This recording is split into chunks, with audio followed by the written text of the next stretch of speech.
Pesto Calabrese. It's a pesto from down south from Calabria. And I love this because it's not like your typical basil pesto. This is full of lovely bold flavours like capsicum, tomato, and then all of a sudden you're hit with a lovely creaminess from ricotta. Now I'm going to toss my pesto through some pasta, but I'm also going to serve it with some crispy salami. So I've got some Italian salami here, and I'm going to just render this down in the pan until it becomes quite crunchy. So we'll start with a medium heat for this and a good glug of olive oil.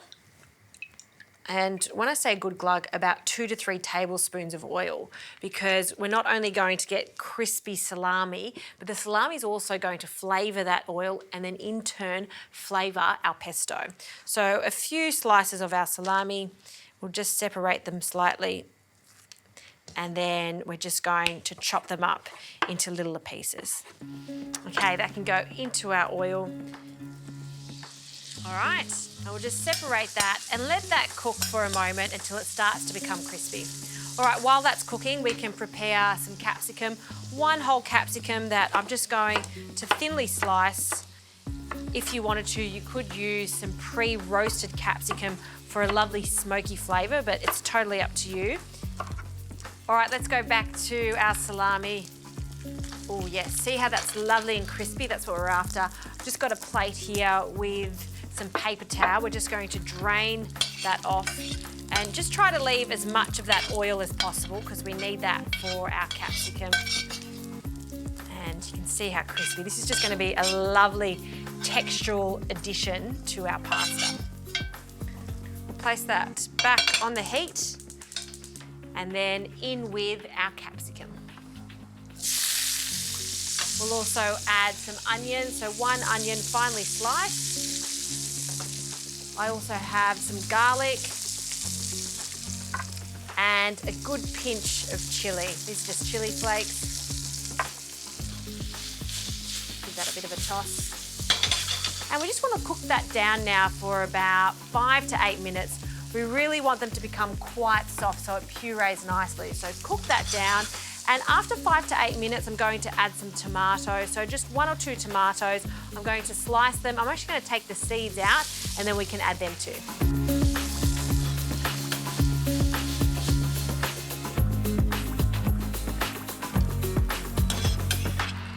All right, the capsicum has cooked down, the tomatoes have cooked down, and the onions. It smells fantastic. And I'm just scooping all of this into a jug because we're going to blend this until it's smooth. Now, you can clean out your pan if you like, but we're just going to pour it straight back in later on, so I'm okay with that. And before we start blending, let's get our pasta on. Now, because this is fresh pasta, it takes no time at all to cook. So we'll just open that up. And I'm using linguine, fresh linguine. And we've got some boiling water. I've also added some salt to my water and then in with our fresh pasta. Now with fresh pasta, it takes half the time to cook. So it doesn't take 8 minutes. This will take 3 to 4 minutes to cook at most. So separate those lovely golden strands and we'll just grab our spoon and just separate them slightly and let them cook. Okay, back to our sauce. So I'm using a stick blender for this. This is the easiest way to get a really smooth sauce. I'm also going to add a few sprigs of fresh basil to this. Just a few. The rest we can use for a garnish. And a little pinch of salt and a good glug of olive oil. So we want another couple of tablespoons of oil. That should do it. We'll start blending. We'll see the consistency. It may need a little more too. We'll have a check.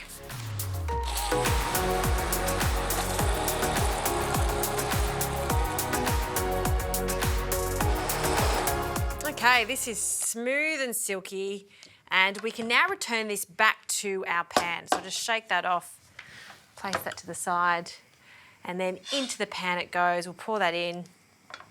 So we're going to turn the heat on.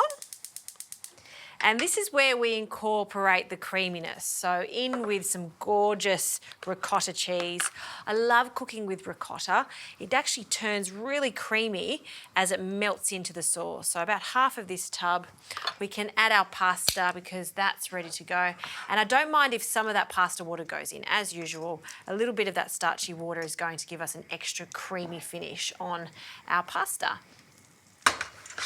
And now we can start tossing everything together and we can see if it needs a little bit more of that gorgeous ricotta. I'll add lots of pecorino. That's looking good. We'll save some for the top too. Just grab our tongs and just incorporate that creamy ricotta. All right, pan off. Let's serve this up. I'll grab another spoon and we'll grab some of these strands. Ooh.